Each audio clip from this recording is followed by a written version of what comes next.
Bali guys, nandito nga pala kami sa Vietnam at napakalaki ng kanilang pera. Nagdala pa nga ako ng maleta para magmukhang balikbayan. Naghanap na rin pala kami ng hotel na aming matutuluyan. Nagpaturo na rin pala kami ng lugar na aming pupuntahan. At syempre guys, dahil gutom kami, maghanap kami ng aming makakainan. Para naman makatipid, dito lang kami kakain sa gilid ng daan. Kaliwat kanan din pala dito ang mga restaurant. Hindi ko nga alam kung anong karne ang ginamit nila dito pero mukhang masarap. At dahil malamig nga pala dito, kakain kami ng merong sabaw. Medyo nakaka-excite nga dahil makakatikim ako ng ibang putahe. Nakalimutan ko nga pala ang tawag dito pero napakalaki ng kanilang serving. Kung i-convert nga pala to sa Philippine peso ay nasa 130 pesos lang. O diba guys, itsura pa lang mukha ng masarap. At dahil mahilig tayo sa maanghang, maglalagay tayo ng mga spices. Medyo kakaiba din pala ang kanilang kalamansi. O diba guys, nakakatakam. Kung ihahambing nga pala to sa pagkain ng Pinas, mukha nga pala tong kinalas. Sobrang lambot nga pala ng kanilang noodles. Kahit dito nga lang pala kumain sa tabi ng daan ay napaka-komportable. Pagkatapos nga pala namin kumain ay naglakad-lakad din kami. Napakarami din pala ditong mabibili na kung ano-anong bagay. May nakita nga rin pala ako ditong parang flaring stick. Hindi ko nga alam kung para sa mga bata to o pampagalit ng isda.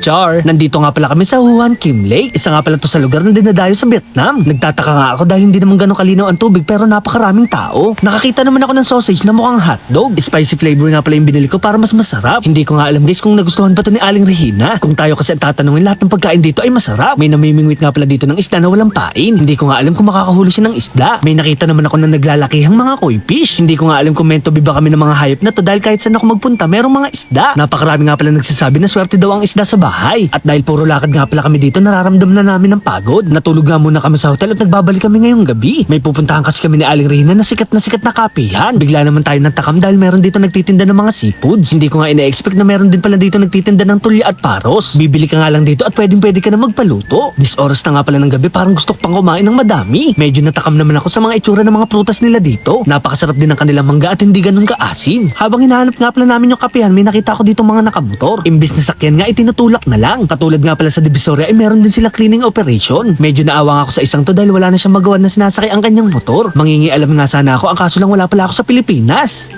Char. At para hindi na nga pala kami maligaw, gumamit na ako ng Google Map para makarating lang dito sa dinadayong Kapigiang. Since 1946 pa nga ito tinayo, dinadayo talaga dito ang kanilang egg coffee. Dalawa nga lang kami ni Aling Regina pero tatlo yung na-order ko. Napaka-aroma nga pala ng amoy nito at napaka-foamy. Nakalimutan ko nga palang gawin na bagong inumin, kailangan mo nang haluin. Malalasahan mo nga pala ang itlog na merong konting pait. At dahil coffee lover nga ako, 10 out of 10 nga pala i-rate ko dito. Kahit hindi nga pala nagko-coffee si Aling Regina, mukhang nagustuhan niya ang lasa. Masarap din pala dito magkape-kape habang pinagmamasdan ang lansangan. Parang nasa Pilipinas nga din ako dahil this oras ng gabi ay napakarami pang tao. At dahil vlogger nga pala si Kuya Boy Macho Norin, mag-iiwan tayo dito ng bakas. Napansin ko kasi na napakarami ditong sticker. Mabuti na nga lang meron tayong baong isang peraso. Kaya naman sa mga followers ko na makakapunta dito sa Vietnam, makikipicture na naman kung nandito pa ang ating bakas. So paano guys, hanggang dito na lang. Maraming salamat sa panonood.